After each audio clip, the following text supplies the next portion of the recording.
இந்த சேமியா பண்ணுறதுக்கு நம்ம பேன் அடுப்பில் வச்சு ஆயில் ஊற்றிக்கலாம். இப்போ பாருங்கள், குளிர் சீசனாக இருந்ததுனால தேங்காய் எண்ணெய் அப்படியே கெட்டியாகிடுச்சு. ஒரு 2 டீஸ்பூன் அளவுக்கு ஊற்றிருக்கிறேன். எண்ணெய் காய்ச்சதும் கடுகு, உளுந்தம்பருப்பு, கடலைப்பருப்பு சேர்த்து 1/2 டீஸ்பூன் போட்டுக்கலாம். கறிவேப்பிலை, பச்சை மிளகாய், ஒரு பெரிய வெங்காயம், தேவையான அளவு உப்பு சேர்த்துக்கலாம். அப்போ தான் வெங்காயம் சீக்கிரம் வதங்கும். அதனால் வெங்காயம் வதக்கும் போதே உப்பு சேர்த்துக்கலாம். மிக்ஸ் பண்ணி விட்டுக்கலாம். வெங்காயம் கொஞ்சம் ப்ரௌனிஷாக வரட்டும். வெங்காயம் ஓரளவு வதங்கினோடனே ஒரு தக்காளி சேர்த்துக்கலாம். ஒரே ஒரு தக்காளி பழம். இப்போ நமக்கு வெங்காயம் தக்காளி வதங்கிருச்சு. இப்போ நம்ம தண்ணி சேர்த்துக்கலாம்.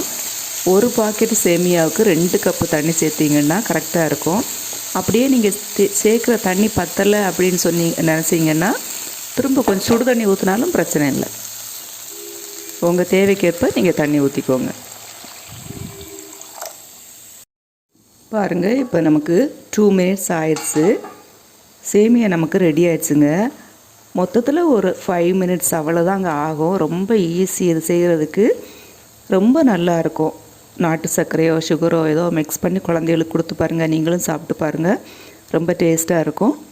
ஓகே ஃப்ரெண்ட்ஸ், இதே மாதிரி நீங்களும் ட்ரை பண்ணி பாருங்கள். பார்த்துட்டு எப்படி இருந்துச்சுன்னு எனக்கு கமெண்ட் பண்ணுங்கள். தேங்க்யூ ஃபார் வாட்சிங்.